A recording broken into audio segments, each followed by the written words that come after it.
This is HRTV Rewind, taking a look back at the racing week. How about the fastest de Francis dasher ever? Who holds the stakes record? Vineyard Haven. Ooh, good guess. How about Richter scale in 2000? 107 and He was a good change. horse. He's Yeah. flying.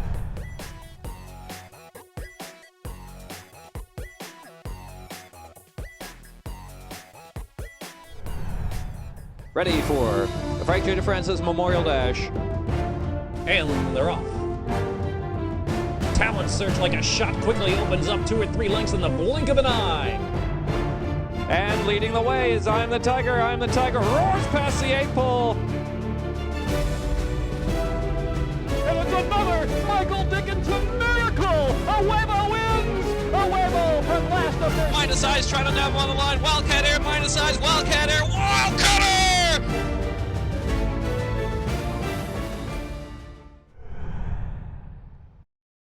Oh, and absolutely, and what a great job our racing office did. Stakes coordinator Coley Blind, they got a really strong field. I mean, look at it, and Ravalo's made more than $1 million, and he's the third choice on the morning line, and Carulli almost put him as the fourth choice. He was kind of flip-flopping between Immortal Eyes and Ravalo to 5-1, 6-1 range. So, I mean, you got a really nice field and a lot of good horses that are on the improve, I think. And you know, we're pretty sure that you know, the race is going to be graded again next year. I mean, it hasn't run 2 of the last 3 years because of purse shortfall, but we'll run it this year, and it'll have run 2 out of 3 years. And then, you know, I think all indications are it'll be graded again. Maybe not a grade 1, but certainly a grade 2. Extreme outside Sunrise Smarty. In behind him is Ravalo down to the fence. And also between is Candyman E, who's still driving along. 3 lengths to close in. The half was in 45-1 furlong to go. Immortalized Candyman E kicking in on the inside now. Then Congressional Page, Sunrise Smarty, Regal Solo, extreme outside, some late run. Candyman E, Joe Bravo. Candyman E getting through inside. Immortalized with a big one second. And Sloan Ranger in the photo there with Regal Solo and Wildcat Brief in 109 2/5 sparkling seconds. Joe under a little bit of a drive in the turn, or at least it looked that way, and still came with the winning bid. I'd say I just got to say thanks to Tony Dutrow. I mean, this horse really the entire time today sat in behind horse, is really comfortable, really relaxed, and just looking for a place to run, and it kind of opened up top of the lane. And he says, "Let's go, Jock. Hold on." Yeah, you darted inside a little bit, I assume the clear path, and didn't want to lose any momentum you were gathering there, making the run at the pace setter who held pretty gamely. You said it correctly. I really can't say anything other than the horse went over there with his head on and ready to win today. Okay, congratulations. Top of the stretch now, Baltimore Bell, narrow lead. In the rough is right there, Fascinating Rhythm. And Dream Louise down to the fence, followed 5 lengths back by Unbridled Essence. Baltimore Bell in the rough continues to battle with Dream Louise on the inside, and she's running big too. Baltimore Bell, and Rosie Napravnik. Baltimore Bell holding Dream Louise. It's Baltimore Bell and the Lady Baltimore Stakes. Yeah, I was told that, you know, she could pretty much do whatever I asked her, and she also ran well on the soft turf Maryland Million Day, so she was a pretty straightforward ride, and we just sat off the pace, and other than slipping around on the turf a little bit, we had a very nice trip. So just thanks to Mike Trombetta and Mr. Johnson for having me on her today. A wide sweep into the stretch. Big opening for Brush by Love, sent through by Rosie Napravnik down to the inside. Brush by Love's trying to strike that lead, but Access to Charlie's got the lead. Access to Charlie, Jeremy Rose. The inside is Brush by Love, very desperate. The far outside is Art of the Hunt, then side by side with a furlong left to go. Art of the Hunt on the outside, trying to chase down Access to Charlie, is 16th out. Access to Charlie, Art of the Hunt, and Brush by Love. It's Access to Charlie. Trainer Larry Murray, I said to him right before they left the paddock, well, she's improving. Can she handle the dirt? And you thought from what you saw in the mornings that she would handle it well today, and she did. She's always worked well in the mornings on the dirt, but she comes from a stone grass family. Everything's grass, so I was a little concerned.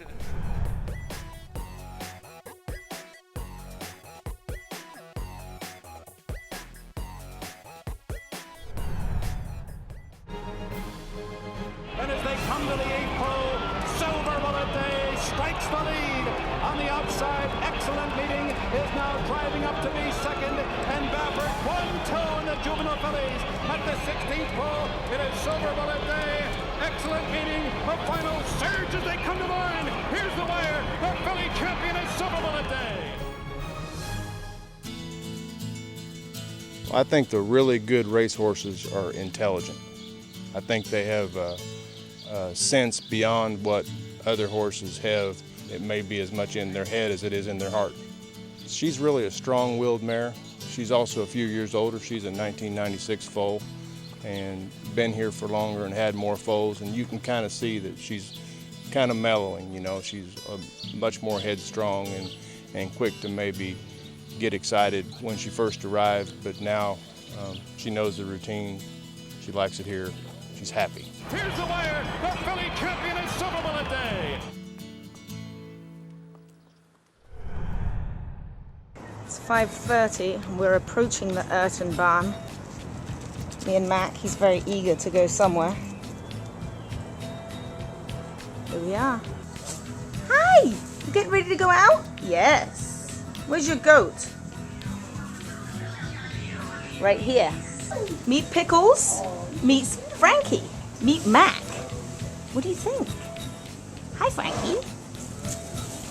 Ooh, she's protective. A man on his goat and a man on his horse. How about that for a picture? This is Frankie's groom multitasking while he's grooming another horse. That's Loopy. Talking on the phone and grooming another horse other than Frankie. Okay. But this is Peter's pump. Peter's pump. It makes me taller, actually. Putting on the tongue tie. Oh, you're finally paying attention to Frankie. Pickles is upset. His girlfriend is leaving. Me and Mac can't keep up, can we? We've got to get faster, Mac. They're getting away. They're getting away. He's got a few in front of her. Whee! Miss Frankie. How did she go? She went unbelievable, Zoe. She just breezed 46-1 on my watch. And her ears were just twitching the whole time and never looked better. She's brighter and she's just so smart. Still hasn't graduated to her name on the duct tape, as this is her sire's name. She's been drinking from this bucket a long time.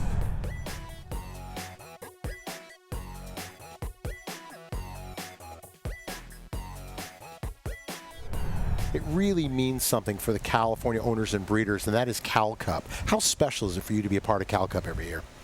Well, Cal Cup is a special day for us. It all started with an idea from Lou Rowan, and he came in with the idea to the CTBA, and with the help of people like Don Valpredo and others, why they got it off the ground. And the thing I like about Cal Cup more than anything else is the sponsorship money is new money coming in. It's not just our money being redistributed. It's new money coming into the game, and I think that's what we need. And Cal Cup has done that for a number of years now, and it's been a very, very successful program.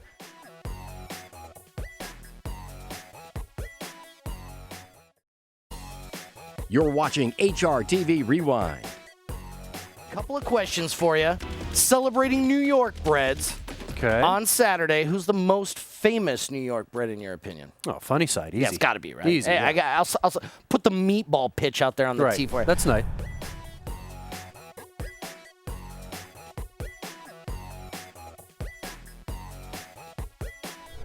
Me and Mr. Lamarca would have been perfectly happy just to, win a few conditions with him. But he's just, he's really come around. I have to, I have to give some credit to, to who we claimed him off of. He was given all winter off, and I believe they gelded him, so that was, we were getting a very fresh horse, and, it was kind of, it was just kind of everything. I think everything's kind of come together for him at the right time to where he, he's really matured nicely, and he's gotten to where he's rateable. He used to always be, a front runner and kind of rank and want to run off, but he's gotten very rateable, and that's kind of been the key to his success, just being able to relax and make his run. thought the first race he got caught up in a speed duel that he didn't need to be caught up in. Westchester's a short field, and he went coming off a 5-6 lap. He's pressing 44 and 3/8 and 4, and backed up. Thought he might have moved forward off that race, but obviously didn't, and finished fifth in the 11-horse field in the Met Mile. The horse has chronic foot problems, and I think they reared up again on him this year. They had to stop and start on him. They were getting going again, and right around late June, I think they happened again.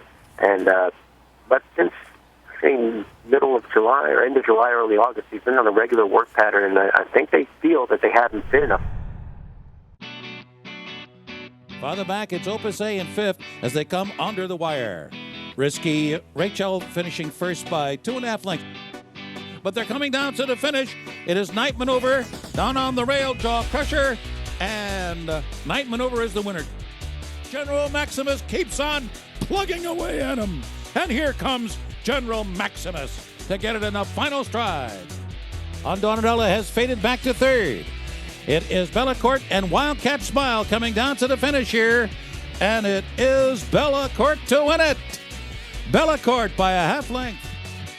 It is Frivolous Buck, narrowly Rogues Joe fighting on Kichigumi and Hessenite.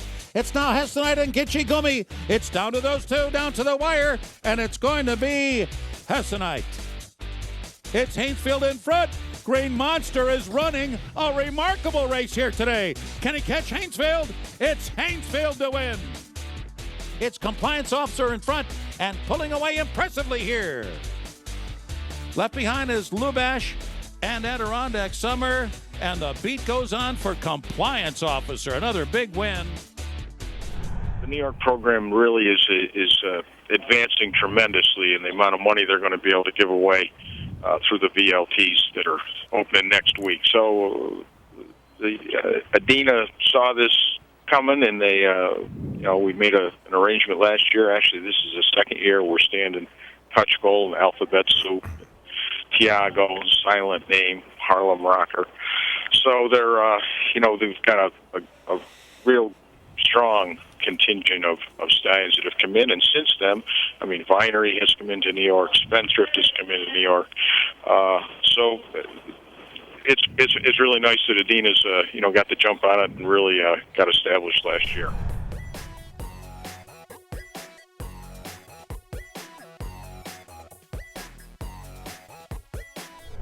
Charlie, this is very, very exciting, not only for Aqueduct to have Resorts World Casino New York City opening. I know there's been quite a buzz, but this is something that is very exciting for New York racing, isn't it?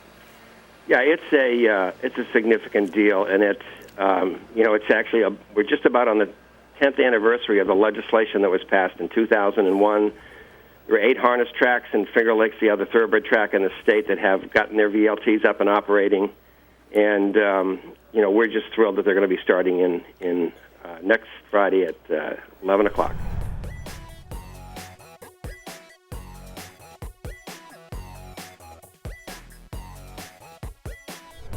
Well, let's talk about today's race one step at a time. You've got Daniel Varaga aboard. You've got plenty of speed in this race, and I was reading the DRF earlier. This old boy, he doesn't like getting his face dirty anymore. How are you going to finagle this from an inside post? He's got so much early foot, and yes, there is a tremendous amount of speed in this race. And here's the deal. I figure Baffert will probably send one, save one. That's what I'm guessing. The one horse, I'm not sure what he will do. We got one deep closer. I think the deep closer is scary because there's 4 of us that are engine horses, basically. Right. And it's suicide to go with Roy because he's so incredibly fast. It'll be interesting to see. It's a rider's race. Attaboy, Roy's all hard. He's weary. He's drifting, but he's hanging on. Matto Mondo's closing inches on the outside. Attaboy, Roy. Attaboy, Roy. Very close. Bob of the head. Attaboy, Roy. Matto Mondo. Shediac was third. Ismini is the correct pronunciation. I'm going to go to Bill. What does that mean, first off? It's a Greek goddess. There was 2 sisters. I forget the other one's name, but one was evil, one was good, and one was bad, and I think this was the good one, I hope. Well, she looks like a good one. She draws the rail today. Are you going to feel pressure that she's going to have to go straight to the lead? She won't go to the lead, no, unless unless we'll break both arms on P-Val. No, we want to develop, and just kidding. Actually, we're going to see how it comes up, but we're hoping that that we just can sit and settle and relax and make one run at them. They come for home. It's a two-horse race. Ismani is clear by 2 lengths. Sister Moon is chasing gamely from second. Ismani digs deep, finds more. Sister Moon can't get her, and Ismani's going to go wire to wire. Ismani and Pat Valenzuela win at a length and a half. In the end, Sister Moon had to settle for second, and Evelyn's Dancer was third. What was it that made you decide it's time to call it, to retire? You know, like I said, like I explained today to the people, like your body can tell you when it's time to retire, because, you know, I've been riding for 40 years, and then I decided to me and my family to say, yeah, it's enough. Well, you've been doing a lot of work with Barry Abrams, and he gave you your last mount. You were 4th in the race. Tell us about that last ride. How was the emotion? How was your greeting in the winner's circle, basically, when you came in to be interviewed? Well, you know, before I talk about the race, I wanted to give a thank to my daddy, Barry. I call him daddy because I have a lot of respect for Barry. And then asking to Barry, you know, give me a chance to ride my light horse. I know I don't have too much chance, but I just want to ride and try my best. You know, and like I say, you know what I mean? Like I said, time to retire, and then my body tell me it's enough.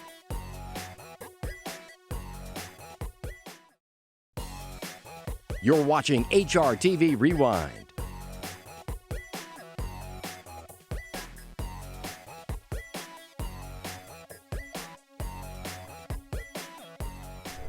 This is the great acceleration we come to see. Into the straight she goes, and if you've come to see the greatest, here she is. Black Caviar opening up by about 5 or 6 lengths.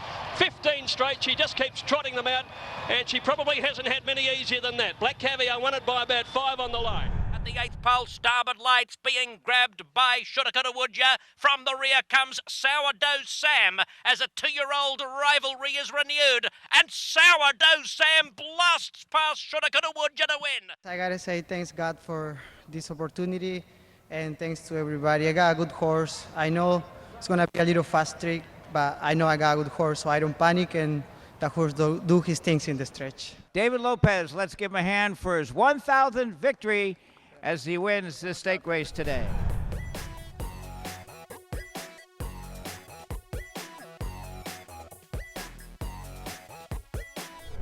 This morning, it was all about Royal Delta and To Honor and Serve.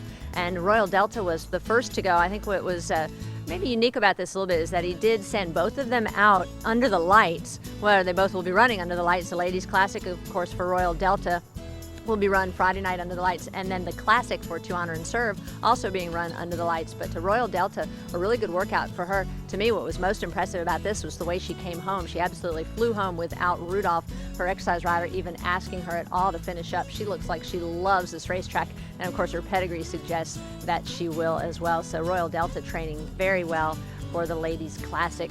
To Honor and Serve coming off that big victory in the Pennsylvania Derby, and a good work for him as well. Even though the times weren't fast on either one of these workouts, I just like the way he did it. I was more impressed with Royal Delta, but still To Honor and Serve working by himself and looked like he's a lot more focused than I remember him. I haven't really seen him in person since he was a 2-year-old, so it looks like he's a lot more focused now. Well, a horse that's just making an amazing appearance day after day out here, the local favorite and certainly the hometown hero here, and that is Flat Out for trainer Scooter Dickey. And he was just supposed to go out for a 2-minute lick this morning, but it looked a little faster than that. He ended up going out there with Greta Kunzweiler and going around a mile. They actually timed the workout. He ends up a mile in 1:43 and 3. Just hitting steady fractions all the way around. This horse is getting over this track so well. He really couldn't look any better. I love the way he acts out there. And trainer Scooter Dickey just, again, absolutely enjoying this whole build up to the Classic. And of course, when your horse is training as well as Flat Out is, how can you not be happy with the way things are going? So those were kind of the key horses to watch this morning, Royal Delta and To Honor and Serve for trainer Bill Mott. But some news as well from Churchill Downs, and that is, Drosselmeyer going in the Classic as opposed to going in the Marathon, where Bill Mott will be represented by Bird Run, but also Shackelford going in the Dirt Mile. So it looks so that's where he's headed as opposed to going in the Breeders' Cup Classic. What do you think of Creative Cause's chances? Well, we got to love his chances. What I really love about him, I went and watched him at Hollywood Park last week, and he is like a tiger coming out of his stall on the track. He is so full of himself. He looks so great. He had an easy work. His race was very dominant here the other day with a high cruising speed. Churchill Downs, 2 turns. That horse from New York, he better have his game on because we're bringing ours, babe. We get along real well, me and Simon. I've got to know him quite a bit. Actually, he was my roommate at Del Mar. I think the best way to get on all his horses was just to move him in with me. Put him in a great spot on the ocean, entertain him. Change the locks if you don't get them out. It's worked out. But this filly, he told me from the beginning, he was very high on her. And if you notice, she's 5 for 6. She got beat in Chicago on a soft going on the lead where it probably is not her best. She probably likes a stalk. That was still a super race, a really, really good filly.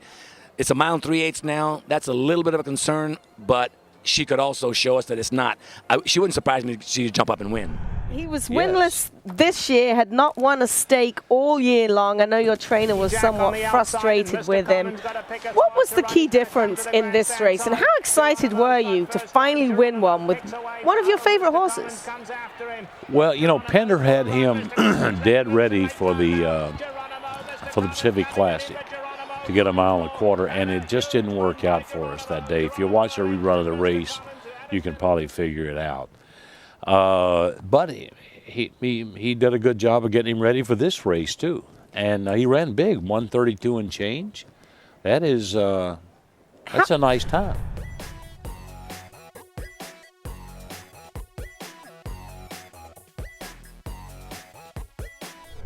The sports routes are not unlike 3-day eventing, sort of a military test of a horse.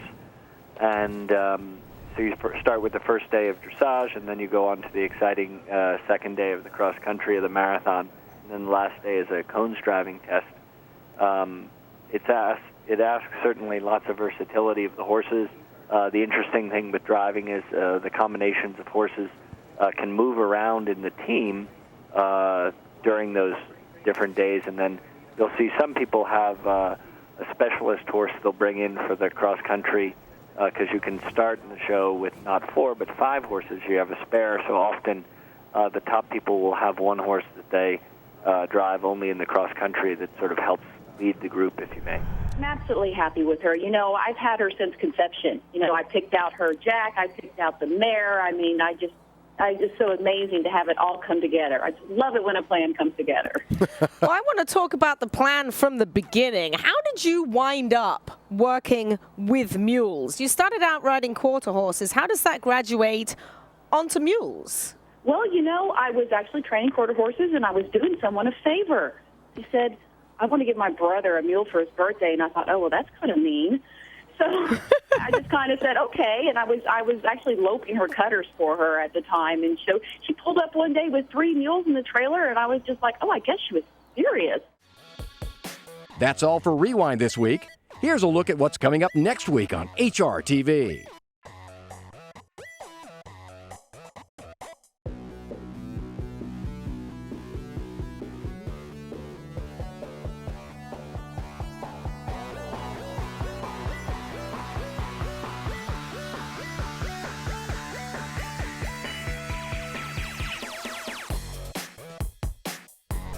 So here it is. How the heck is anybody supposed to know that's your signature? I can't read it. You can't see. I can see. There's no L there. There's no. That's an LP3. So there's no confusion as to. That could be a. All right, you're trying to tell me anybody's be able to read that? Absolutely. Come on. Of course. First of all, there you go. Here, now tell me you can read that. What's an L, a P, and a 3? It looks Chinese to me.